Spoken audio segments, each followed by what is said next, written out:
Warm greetings to my dear students. Let's start with the new topic, diversity in the living world.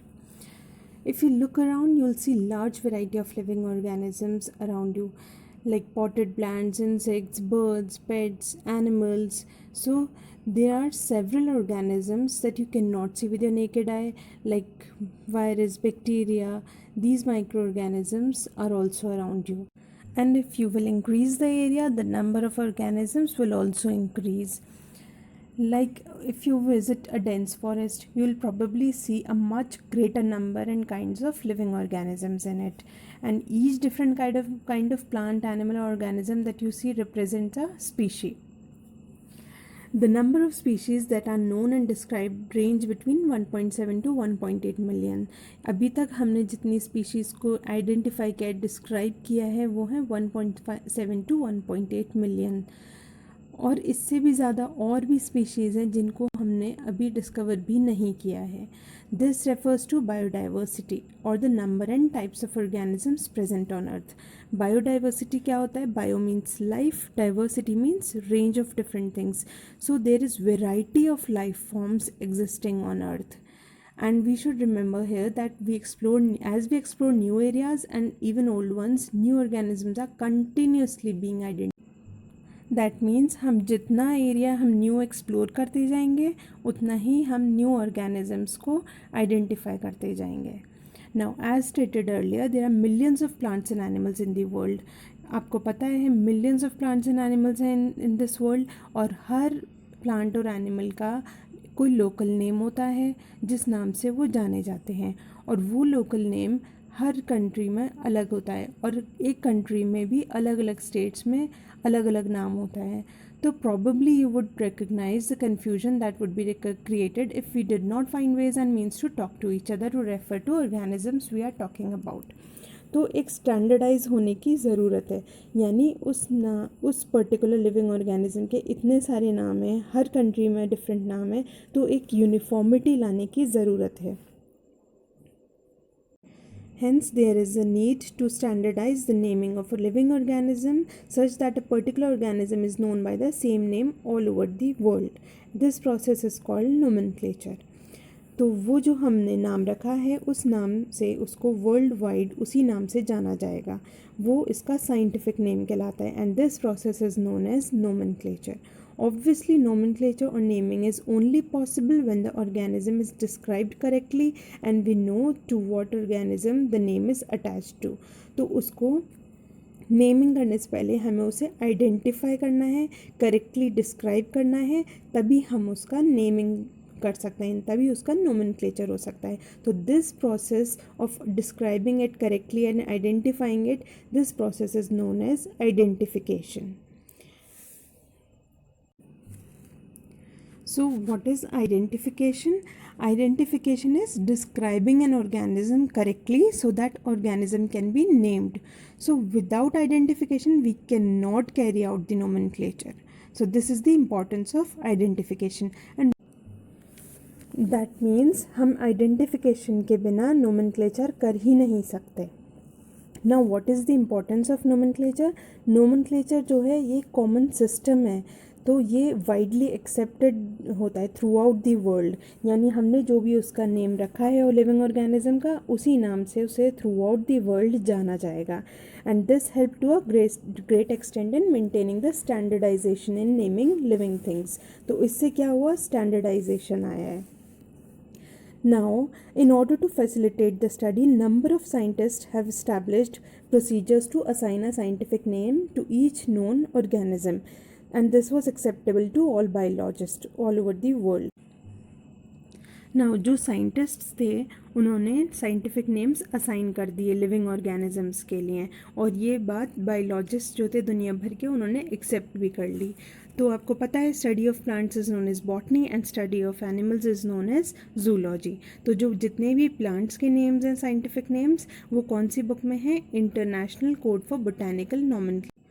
तो कुछ rules and recommendations होते हैं, कुछ principles होते हैं, उनको अग्री करते हुए प्लांट्स के साइंटिफिक नेम्स असाइन किए गए. और वो कौन से ऑर्गेनाइजेशंस होते हैं? ये ICBN एंड ICZN. तो जो प्लांट्स के नेम्स है वो कौन से, उसमें international code for botanical nomenclature and animals के international code of zoological nomenclature. The scientific names ensure that each organism has only one name, and description of any organism should enable the people in any part of the world to arrive at the. That means जो हमने scientific name रखा है वो एकदम unique है, यानी पूरी दुनिया में वर्ल्ड वाइड उसको उस नाम से जाना जाएगा और वो नाम कोई और लिविंग ऑर्गेनिज्म का नहीं हो सकता. एंड ये यूनिवर्सली एक्सेप्टेड भी है, यानी कोई जर्मन साइंटिस्ट हो वो भी उसको वही बोलेगा. फॉर एग्जांपल ह्यूमन बीइंग का साइंटिफिक नेम होता है होमोसेपियंस, तो ह्यूमन बीइंग को नाम जो होमोसेपियंस है वो जर्मन साइंटिस्ट भी उसको होमोसेपियंस कहेगा, अफ्रीकन साइंटिस्ट भी उसको होमोसेपियंस कहेगा, इंडियन साइंटिस्ट भी उसको होमोसेपियंस नाम से जानेगा. दैट मीन्स वो यूनिवर्सली एक्सेप्टेड है.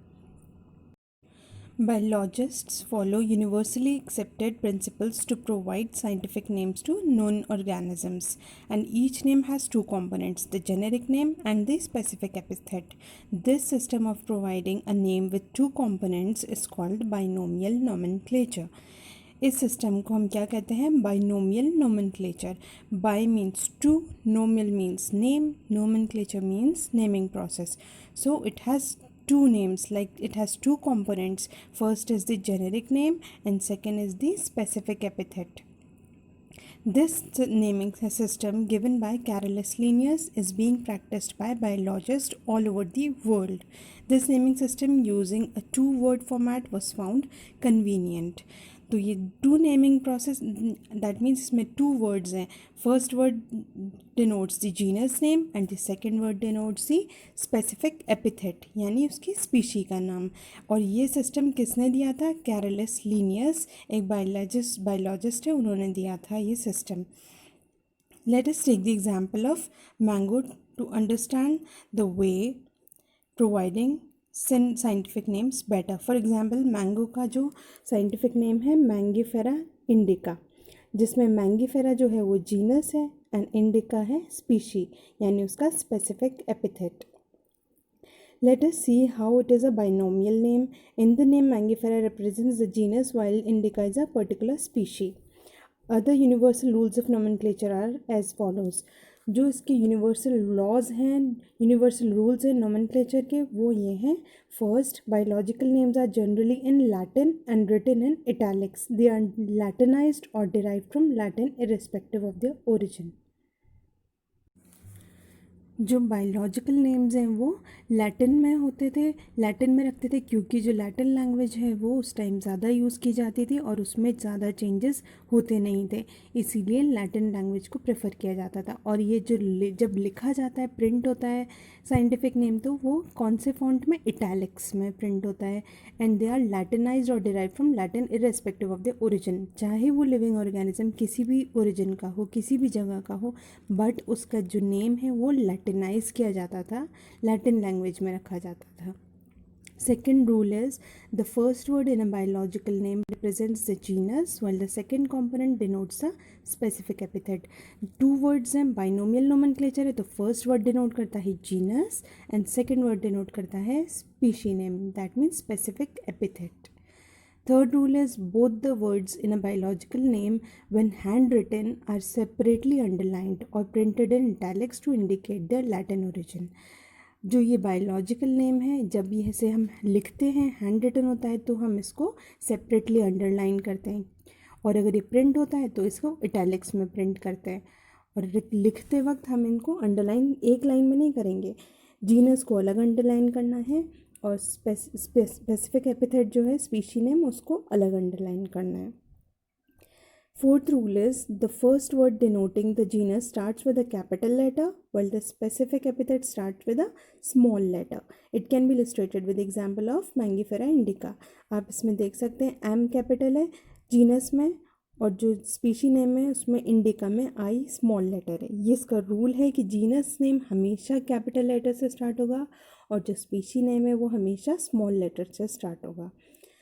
Now, name of the author appears after the specific epithet at the end of the biological name. जो उसका biological name है, जैसे Mangifera indica, लिन, इसके आगे हम लिख देते हैं लिन. दैट मीन्स जो कैरोलस लिनियर साइंटिस्ट हैं उनका हमने शॉर्ट फॉर्म LINN लिन लगा दिया है, क्योंकि उन्होंने ये स्पीशी को सबसे पहले डिस्क्राइब किया था. तो हम इसको Mangifera indica लिन कहेंगे. Since it is nearly impossible to study all the living organisms, it is necessary to devise some means to make this possible. This process is called classification.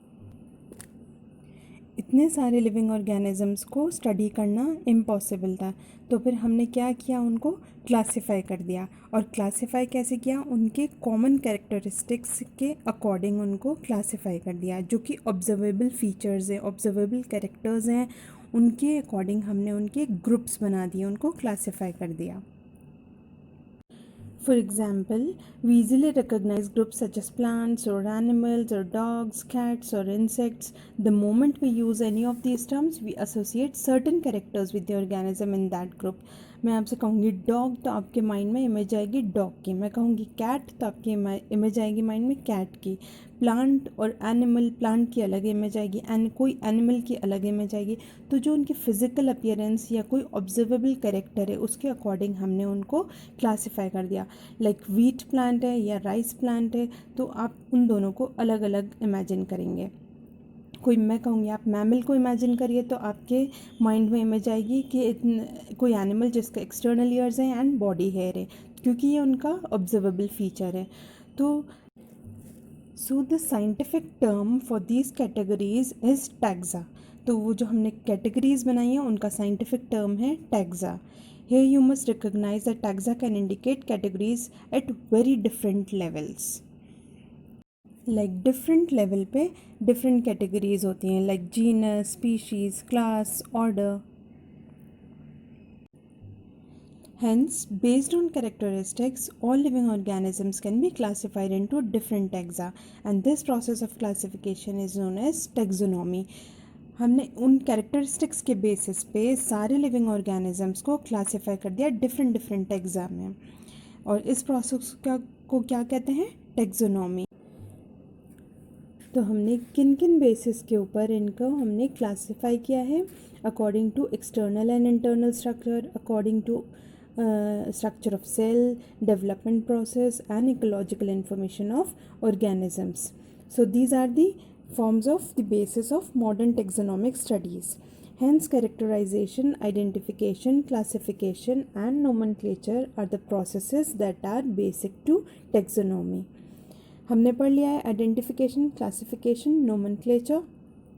Now, taxonomy is not something new. Human beings have always been interested in knowing more and more about the various kinds of organisms, particularly with reference to their own use. In early days, human beings needed to find sources for their basic needs of food, clothing and shelter. Hence, the earliest classifications were based on the uses of the various organisms. That means जो human needs होती हैं वो क्या होती हैं, food, clothing and shelter. तो जो human है उसने उस टाइम पे जो ये क्लासिफिकेशन किया था, ये अपने यूजेज के अकॉर्डिंग किया था. तो जो ह्यूमन बीइंग होता है वो थोड़ा सा सेल्फिश होता है, वो सिर्फ अपनी यूजेज वाली चीज़ों के ऊपर ही ज़्यादा ध्यान देते हैं. लाइक हमें बायोडाइवर्सिटी को अगर प्रिजर्व करना है तो हमें जो स्पीशीज़ एक्सटिंक्ट हो रही है हमें उनको भी ध्यान देना चाहिए, उनके ऊपर भी हमें फोकस करना चाहिए.